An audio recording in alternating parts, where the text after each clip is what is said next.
끝으로 너희가 주 안에서와 그 힘의 능력으로 강건하여지고 마귀의 간계를 능히 대적하기 위하여 하나님의 전신갑주를 입으라. 우리의 씨름은 혈과 육을 상대하는 것이 아니요 통치자들과 권세들과 이 어둠의 세상 주관자들과 하늘에 있는 악의 영들을 상대함이라.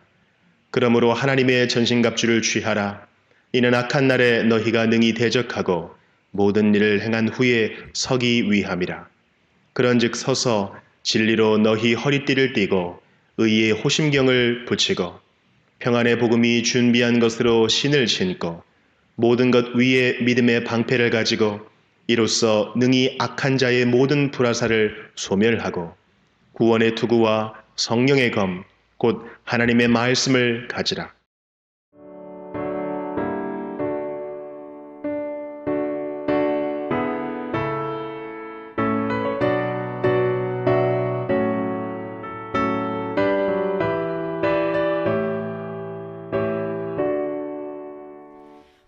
하늘에 가득 찬 영광의 하나님 온 땅에 충만한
강해지고 나갈 때 주가 내게 주신 법을 세어라.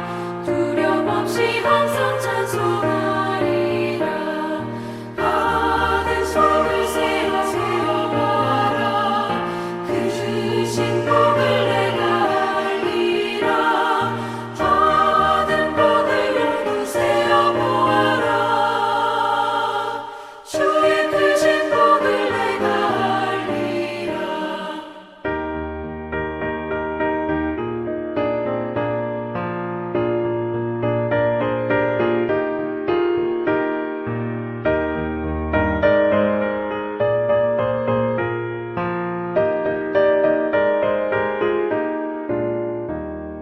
세상 권세 너의 앞에 막을 때 주만 믿고 낙심하지 말아라. 천사들이 너를 보호하리니 염려 없이 한 발로 나가라. 받은 속을 세워보아라. 그 주신 복을 내가 알리라. 받은 복을 모두 세어보아라. 주의 크신 복을 내가 알리라.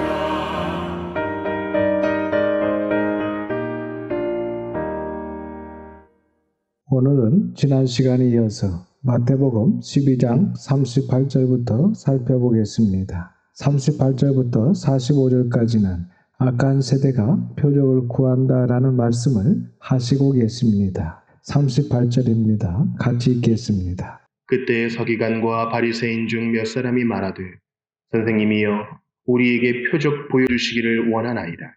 오늘날도 사실 많은 성도들이 그리고 많은 교회에서 이 표적을 구하고 있습니다. 그런데 그때에 하나님이신 예수님께서 어떠한 반응을 보이시는지 우리가 본문을 통해서 확인해 보면 오늘날 표적을 구하는 것이 잘된 것인지 잘못된 것인지 우리가 분명히 알 수 있을 것입니다. 그리고 이 서기관과 바리새인은 말씀드렸듯이 당시 최고의 지성인들입니다. 그런데 이 최고의 지성인들이 신비주의를 추구한다는 것입니다. 그러니까 어떤 지적인 능력으로 좀 높은 차원의 영적인 것을 사모하고 두드리고 잡고 이렇게 할 것 같은데 그렇지 않다는 것입니다. 오히려 지성인들이 물질적이고 세속적이고 그리고 신비주의적으로 빠질 확률이 더 높다는 것을 성경은 우리에게 소개해 주고 있습니다. 우리 생각으로는 세상적으로 똑똑하면 수준도 높을 것 같은데 성경은 대개 그렇지 않다고 가르쳐주고 있다는 것입니다. 오히려 영적으로는 부족할 수 있고 영적으로는 더 미련할 가능성이 높다라고 이렇게 말씀하고 있습니다.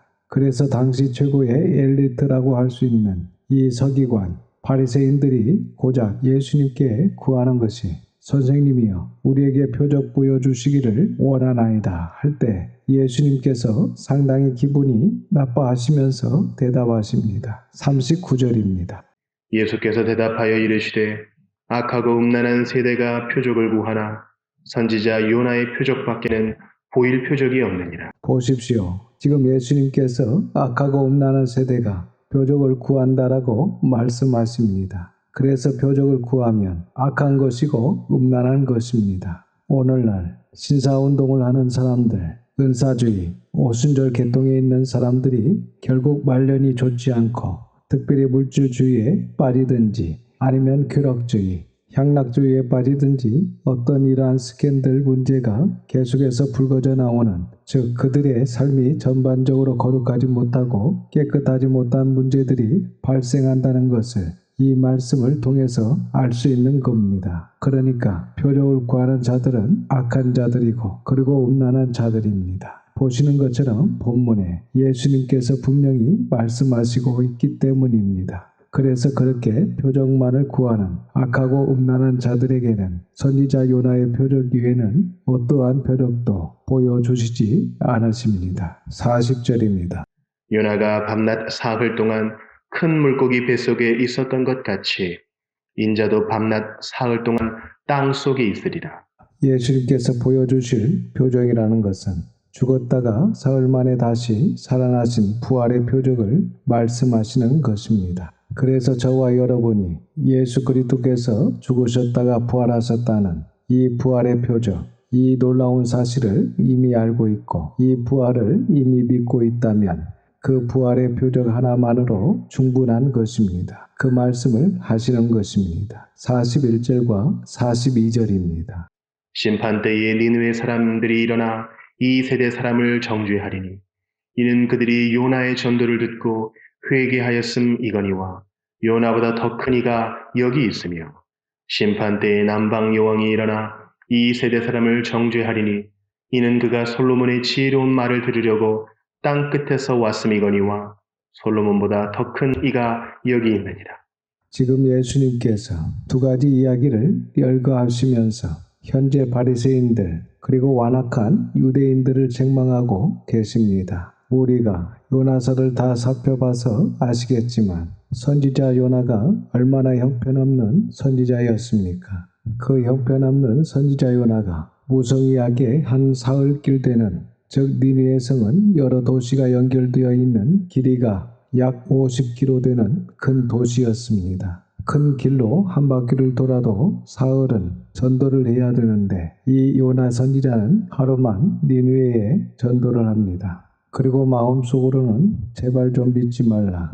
제발 내가 전하는 말 듣지 마라. 그런 마음을 가지고 아주 건성으로 40일이 지나면 니느웨가 무너지리라. 이렇게 들릴 듯 말 듯 무성의하게 전했습니다. 그러나 그 소리를 듣고 온 니느웨가 하나님 앞에 베옷을 입고 죄를 뒤집어 쓰고 금식을 선포하고 엎드려 회개하는 역사가 일어났던 것을 우리가 보았습니다. 심지어 짐승들에게조차도 밥을 주지 않고 금식을 시키는 니느웨 백성들의 모습을 우리가 분명히 확인할 수 있었습니다. 그런데 예수님께서 그것을 기억하시는 겁니다. 그리고 왜 유대인들에게는 그러한 일이 일어나지 않느냐는 것입니다. 지금 그 형편없는 요나의 전도와는 비교가 되지 않을 정도로 위대하고 전능하신 하나님이신 예수님께서 직접 오셔서 한 번도 들어본 적이 없는 산상수훈의 말씀을 선포하시고 전국 복음을 선포하시고 병자와 귀신 들린 자를 고치시고 심지어는 죽은 자까지 살리기도 하셨는데 어떻게 된 것이 당시 대다수의 유대인들이 회개하지 않고 그리고 좀 배웠다는 사람들과 기독권자들은 오히려 예수님을 감시하고 죽이려 달려들고 그 중에 또 몇은 이렇게 와서 전혀 껍데기 같은 이야기, 표적을 좀 더 보여주십시오. 이렇게 하니까 예수님께서 어이가 없고 기분이 언짢으신 겁니다. 또한 속이 얼마나 답답하시겠습니까? 42절의 말씀은 열왕기상서 10장에 나오는 말씀입니다. 이 스바 여왕은 아라비아 반도 맨 끝에 있는 오늘날 예멘의 여왕입니다. 이 여왕이 솔로몬에게 지혜가 있다. 다른 말로 표현하면 솔로몬에게 진리가 있다. 이 이야기를 듣습니다. 그래서 이 진리를 찾아서 낙타를 타고 예멘에서 예루살렘까지 그 엄청난 길을 진리가 알고 싶어서 왔다는 것입니다. 즉 진리를 향한 열심이 스바 여왕에게 있었다는 것입니다. 그런데 예수님 당시 대다수의 유대인들은 진리를 향한 이런 열심이 전혀 없다는 것입니다. 어떻게 진리를 향한 열심이 이렇게 없을 수 있느냐? 이런 말씀을 예수님께서 하시고 계신 것입니다. 오늘날은 어떨까요? 사실 오늘날은 더합니다. 진리 앞에 반응하지 않는 세대입니다. 그리고 갈수록 이 진리는 사람들의 귀에 들리지 않게 될 것이고 또한 이 진리 앞에 헌신하고 결단하고 회개하고 사람을 변화시키는 사람들은 갈수록 극소수가 될 것입니다. 성경이 앞으로 더욱더 진리 앞에 반응하지 않는 진리로부터 멀어진 세대가 될 것이라고 말씀하고 있기 때문입니다. 이렇게 예수님께서 두 가지 이야기를 하시면서 말씀하시기를 요나보다 더 크고 솔로몬보다 더 위대한 메시아인 내가 왔는데 어떻게 이렇게 안 들을 수 있느냐 이렇게 답답해 하시면서 마지막 심판 때에 그들에게 큰 심판이 있게 될 것이라고 선포하고 계신 것을 볼 수 있습니다. 이처럼 예수님께서 표적을 구하는 서기관과 바리새인들을 책망하시다가 43절 이하를 보시면 더러운 귀신에 관한 이야기를 하시면서 갑자기 영적인 이야기를 언급하십니다. 이것은 현재 서기관과 바리새인들이 하는 행동이 마치 더러운 귀신 들린 자와 똑같다는 것입니다. 좀 더 직접적으로 표현하면 이미 서기관과 바리새인들은 귀신에게 마음을 빼앗긴 자들, 중동질당한 자들이라는 것입니다. 좀 더 강하게 표현을 하면 서기관과 바리새인들은 일곱 귀신 들린 자들이라는 것입니다. 지금 예수님께서 그렇게 비유를 하고 계십니다. 여러분, 그들이 본 정신으로 이렇게 할 수 있겠습니까? 어떻게 사람이 본 정신으로 이렇게 악하게 계획적으로 비방하고 정죄하고 결국에는 예수 그리스도를 십자가에 못 박아 죽여버리지 않습니까? 사실 그 모든 일들을 누가 한 것입니까? 바로 사탄이 한 것이고 귀신들이 한 것이지 않습니까? 바로 그 일에 바리새인들이 쓰임받고 있는 것입니다. 이 바리새인들이 일곱 귀신 들린 것입니다. 그래서 예수님께서 바리새인 이야기를 하시다가 갑자기 연결해서 이 이야기를 하시는 것입니다. 그래서 우리가 그 사람이 그렇게 악하게 하는 게 그 사람 마음이지, 그 사람이 스스로 하는 것이지 무슨 영적인 문제와 연관성이 있으리요 할 수 있는데 아닙니다. 성경은 그렇지 않다고 말씀하고 있습니다. 특별히 하나님의 일을 회방하거나 성령님을 회방하거나 주의 몸된 교회를 회방하는 것은 귀신이 하는 것입니다. 우리가 그것을 볼 수 있어야 됩니다. 그래서 어떤 사람이 자꾸 사람을 의심하고 감시하고 수근수근하고 비방하고 정죄하고 시기, 미움, 질투 이런 것들이 반복적으로 습관적으로 계속해서 나온다면 문제가 있다고 봐야 하는 것입니다. 43절입니다. 더러운 귀신이 사람에게서 나갔을 때에 물 없는 곳으로 다니며 쉬기를 구하되 쉴 곳을 얻지 못하고. 본문에 더러운 귀신이 사람에게서 나갔을 때라는 말씀은 우리가 예수님을 만나거나 아니면 하나님을 인격적으로 고백하거나 진리를 경험하게 되면 마치 빛이 비치면 어둠이 사라지는 것처럼 이 진리의 빛이 비치면 어둠의 영인 귀신은 떠나가게 되어 있습니다. 바로 그 이야기입니다. 그래서 진리의 빛이 비춰서 더러운 귀신이 그 사람 속에 더 있지 못하고 나갔을 때에 물 없는 곳으로 다니며 쉬기를 구하되 쉴 곳을 얻지 못한다는 것입니다. 이 말씀을 보면 귀신도 쉴 곳을 찾는다는 것을 알 수 있습니다. 그런데 그 쉴 곳이 어디라고 말씀하십니까? 바로 사람의 마음, 사람의 심령이 귀신의 안식처라는 것입니다. 그렇다면 오늘날도 수많은 귀신들이 어디 내가 쉴 곳이 없나 하고 비어있는 빈방을 찾고 있다는 말씀입니다. 그래서 우리의 심령을 빈방으로 두면 큰일이 납니다. 반드시 채워놔야 됩니다. 무엇으로 채워야 됩니까? 하나님의 말씀으로, 진리로, 선하고 아름답고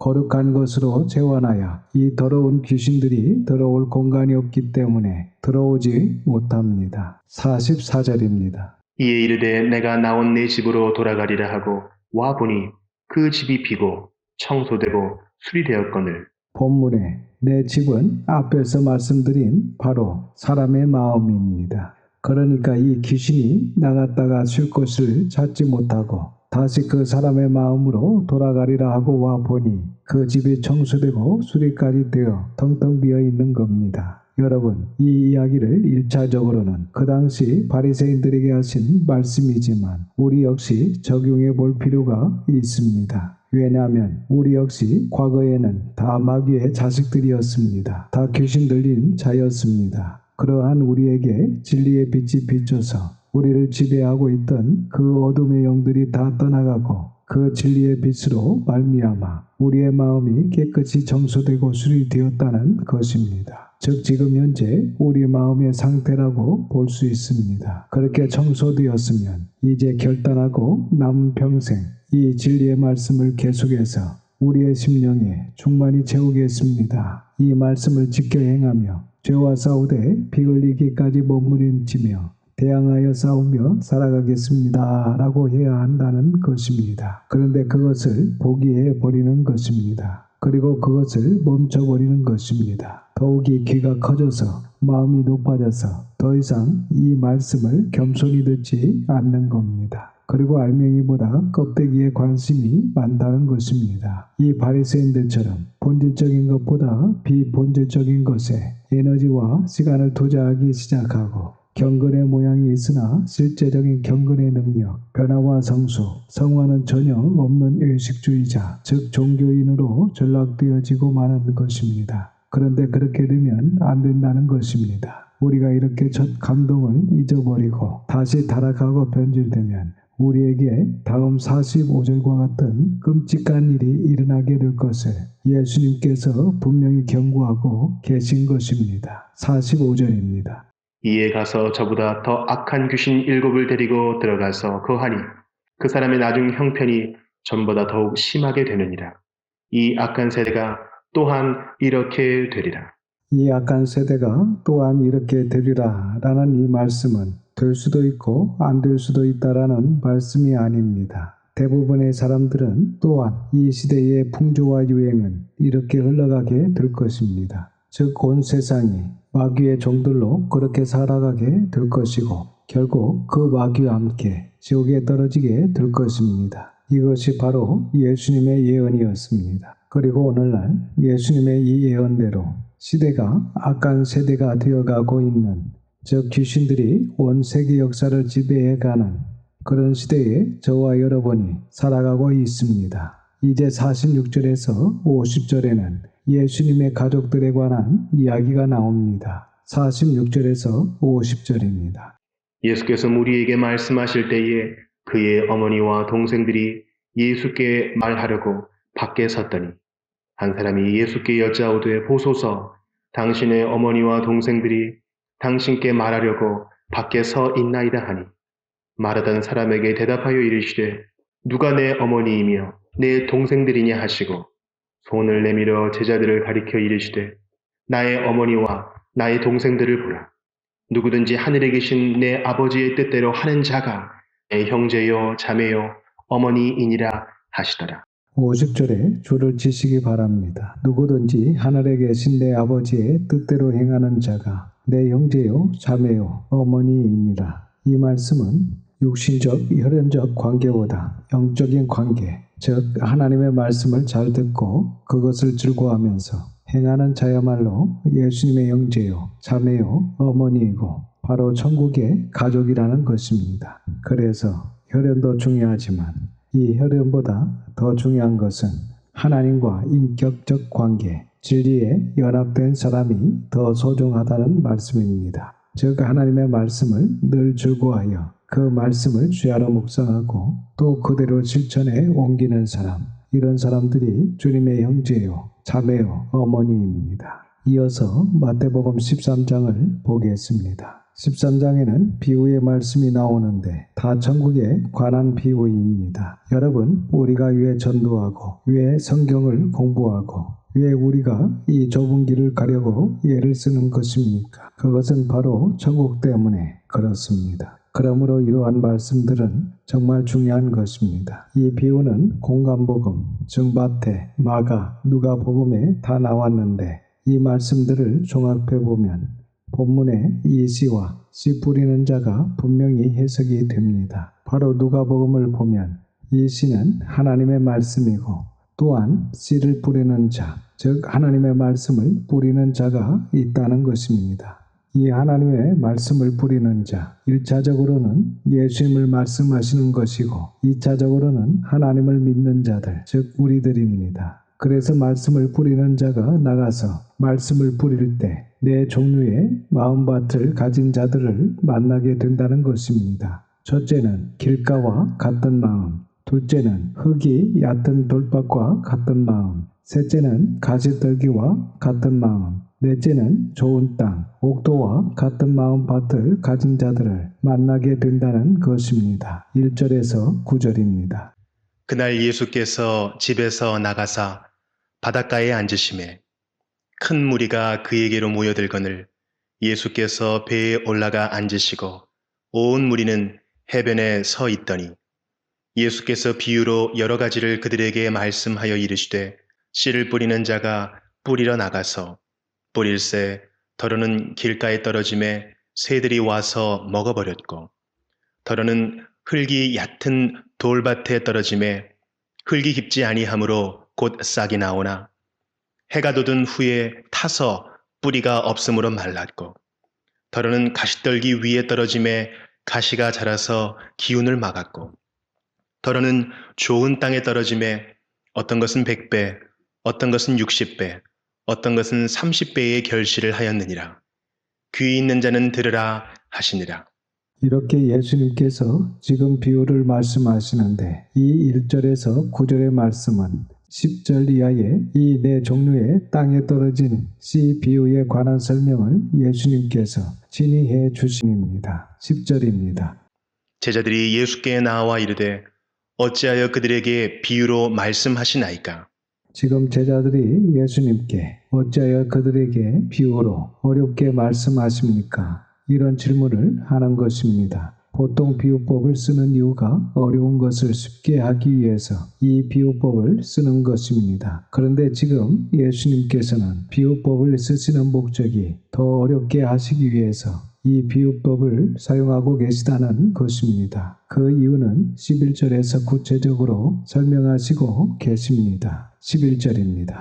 대답하여 이르시되 천국의 비밀을 아는 것이 너희에게는 허락되었으나 그들에게는 아니 되었나니 오늘날 성도들이 일반적으로 복음의 진리는 모든 사람에게 열려 있다. 그리고 모든 사람에게 이 진리는 허락된 것이다. 이렇게 알고 있습니다. 그런데 예수님께서는 이 진리가, 이 복음이 천국의 비밀이다 라고 본문에서 말씀하시고 계십니다. 여러분, 비밀이 뭡니까? 비밀은 바로 아는 사람은 알고 모르는 사람은 끝까지 모르는 것이 비밀입니다. 그러니까 이 진리가 모든 사람에게 다 허락된 것이 아니라는 이야기를 하고 계신 것입니다. 즉, 이 진리를 아는 것이 허락된 사람이 있고 진리를 아는 것이 허락되지 않는 사람이 있다는 것입니다. 이것은 상당히 신학적인 표현인데 쉽게 말씀드리면 마음이 겸손한 사람에게는 이 진리가 허락되고 마음이 교만한 사람에게는 이 진리가 허락되지 않는 것입니다. 앞에 9절에서도 귀 있는 자는 들으라 하시니라 라는 이 표현도 요한계시록까지 이러한 표현들이 계속해서 나오는 것을 볼 수 있습니다. 다 귀가 있지만 그 귀로 진리가 들리는 사람이 있고 귀가 있음에도 불구하고 그 진리가 들리지 않는 사람들이 있다는 것입니다. 이것을 가르쳐 예수님께서는 귀 있는 자는 들으라 이렇게 표현을 하고 계신 것입니다. 그러니까 귀 있는 자는 듣게 될 것이고 들을 귀 없는 자는 아무리 해도 듣지 못하게 될 것이다. 이런 말씀을 하시고 계신 것입니다. 사도 바울께서도 하나님의 말씀이 만약 가려웠다면 저주받기로 작정한 사람들에게 가려웠다고 즉 데살로니가후서 3장에 믿음은 모든 사람의 것이 아니다 라고 말씀하고 있습니다. 또한 사도행전 13장에는 영생받기로 작정된 자들이 믿는다라는 말씀도 있습니다. 이처럼 하나님의 진리의 말씀을 못 들을 사람이 있고 또 들어도 깨닫지 못할 사람도 있다. 즉 은혜에서 소외된 사람이 있다는 것입니다. 정말 두려운 말씀입니다. 12절입니다. 무릇 있는 자는 받아 넉넉하게 되되 없는 자는 그 있는 것도 빼앗기리라. 이 말씀도 문자 그대로 보시면 됩니다. 즉 들을 귀가 있어서 그리고 이 진리를 듣는 것이 허락된 자들은 이 진리 앞에 만족함이 없습니다. 그러니까 들려지고 깨달아지고 보여지는 이 진리 앞에 더 사모하고 더 열심을 내는 그러한 모습들을 볼 수 있습니다. 그래서 우리 교회에서도 이 진리 앞에 적극적으로 반응하는 분들을 보면 얼마나 예배를 사모하고 그리고 이 말씀 시간을 얼마나 사모하는지 볼 수 있습니다. 그래서 이 분들은 이미 상당히 진리를 알고 계신 것을 느낄 수 있습니다. 이미 넉넉히 깨닫고 그리고 깨달았을 뿐만 아니라 삶 가운데서도 성숙한 부분들이 있음을 보게 됩니다. 하지만 그분들이 거기서 멈추지 않는 것입니다. 계속해서 깨닫고 또 깨닫고 자꾸 깨닫고 은혜와 진리를 갑절로 받고 그리고 계속해서 신앙의 경주를 경주하여 신의 성품까지 성숙하고 성장하는 그러한 모습을 보게 됩니다. 그런데 이 비밀이 들려지지 않는 사람들은 이 진리를 아는 것이 허락되지 않는 사람들은 처음에 출발점은 비슷합니다. 하지만 갈수록 이 진리적 부분, 영적인 부분이 약화되고 도태되어서 결국 모든 것을 잃게 되어 비참한 최후를 맞이하게 된다. 그러한 이야기를 예수님께서 하시고 계신 것입니다. 13절입니다. 그러므로 내가 그들에게 비유로 말하는 것은 그들이 보아도 보지 못하며 들어도 듣지 못하며 깨닫지 못함이니라. 그래서 예수님께서 이렇게 어렵게 비유로 말씀하시는 이유는 그들이 보아도 보지 못하며 들어도 듣지 못하며 깨닫지 못하게 하기 위해서 비유로 어렵게 말하는 것이다 라고 말씀하시는 것입니다. 분명한 것은 하나님의 이 진리가 허락된 사람이 있고 허락되지 않는 사람이 있다는 것입니다. 그리고 예수님께서 지금 이 진리가 허락되지 않는 사람들이 혹시나 이 진리를 보고 듣고 깨닫지는 않을까 이러한 걱정과 염려를 하시고 계신다는 것입니다. 사실 그동안 우리가 알고 있던 예수님과 상당히 상충된 그러한 부분을 발견할 수 있습니다. 우리가 구약에서 하나님의 모습을 면밀하게 살펴봤습니다. 그 하나님의 모습과 지금 예수님의 이러한 모습이 어떻습니까? 똑같습니다. 그러니까 지나치게 악하거나 성령님을 거역하거나 습관적, 반복적, 계획적으로 악을 행하거나 고칠 수 없을 정도로 교만하고 완악하거나 이미 죄가 만성이 되어버려서 회복불능 상태에 있는 자들의 경우에는 그동안 우리가 배웠던 것과는 달리 예수님께서 냉정하게 대우하신다는 것입니다. 예수님만 본문을 통해서 이렇게 표현하고 계신 것이 아닙니다. 하나님께서도 이사야서를 통해서 말씀하셨습니다. 14절과 15절입니다. 이사야의 예언이 그들에게 이루어졌으니 일러스되 너희가 듣기는 들어도 깨닫지 못할 것이요 보기는 보아도 알지 못하리라. 이 백성들의 마음이 완악하여져서 그 귀는 듣기에 둔하고 눈은 감았으니 이는 눈으로 보고 귀로 듣고 마음으로 깨달아 돌이켜 내게 고침을 받을까 두려워함이라 하였느니라. 이사야서 6장 9절과 10절을 마태가 인용한 것입니다. 사실 이 말씀은 이사야의 예언이 아니라 우리가 살펴봤던 것처럼 이사야가 소명을 받을 때 이런 목적으로 소명을 받은 것입니다. 그래서 이 부분도 마태가 이사야의 예언이 이루어졌다라고 하기보다는 구약의 하나님께서 이렇게 이야기하신 적이 있으셨는데 예수님께서도 이렇게 동일한 이야기를 하셨다라고 인용하면 더 좋겠습니다. 동일하게 완악한 자들이 눈으로 보고 귀로 듣고 마음으로 깨닫고 다시 돌아와 고침을 받을까 염려가 된다. 이것이 두렵다. 이것이 나의 걱정거리다. 이러한 고백을 이사야 선지자를 통해서 여호와 하나님께서 말씀하셨습니다. 그리고 그때로부터 한참이 지난 지금 예수님께서도 같은 이야기를 하시고 계시다는 것입니다. 그래서 이 말씀은 단순히 이사야 선지자의 소명이었고 이사야 선지자가 이러한 소명을 하나님을 통해서 받았다는 것이지 이것이 후에 이루어질 것이다라고 예언된 것이 아니었다는 것입니다. 16절입니다. 그러나 너희 눈은 봄으로 너희 귀는 들음으로 복이 있도다. 본문에 줄을 치시고 적어 놓으시기 바랍니다. 최고의 복이라고. 여러분, 이것이 진짜 복이고 최고의 복입니다. 그래서 우리가 가진 것이 좀 부족하고 여러 가지가 모자라더라도 이 진짜의 복이 우리에게 허락되었다면 우리는 이미 충분한 복된 인생을 살아가고 있는 것입니다. 여기서 제가 한 가지 당부를 드리고 싶은 것은 우리에게 그리고 지금 이 순간 설교 시간에 이 진리가 들려지고 보여지고 깨달아진다는 것이 정말 복된 것입니다. 그런데 이것이 어떤 복이냐면 이미 하나님께서 방금 살펴봤던 것처럼 죄가 만성이 되어버린 그들에게는 이 진리를 허락하지 않습니다. 그러니까 하나님께서 그들을 선택하고 또 선택하지 않는 이 문제이기보다는 더 근본적이고 더 고차원적으로 좀 더 신학적으로 접근을 해보면 하나님께서 그들을 허락하지 않으셨다는 것입니다. 그런데 우리에게는 허락되었다는 것입니다. 우리에게 왜 허락하셨습니까? 그것은 바로 이제부터 변화되라는 것입니다. 여기서 결론이 끝난 것이 아닙니다. 기회를 주셨다는 것입니다. 이것은 다시 말씀드리면 하나님께서 아직도 우리를 포기하지 않으셨다는 것입니다. 그래서 지금 진리가 들리면 하나님께서 나를 포기하지 않으셨구나 이렇게 생각하시면 됩니다. 그래서 우리 역시 언제 이 약이 더 완성이 되어서 이 진리가 우리의 귀에 우리의 심령에 들리지 않을지도 모릅니다. 그러니까 지금 이 진리가 들릴 때 마지막 기회라고 생각하시기를 바랍니다. 그 기회를 속량하여 회개하고 변화하고 성장하는데 우리 모든 힘을 집중하시기를 바랍니다. 17절입니다. 내가 진실로 너희에게 이르노니 많은 선지자와 의인이 너희가 보는 것들을 보고자 하여도 보지 못하였고 너희가 듣는 것들을 듣고자 하여도 듣지 못하였느니라.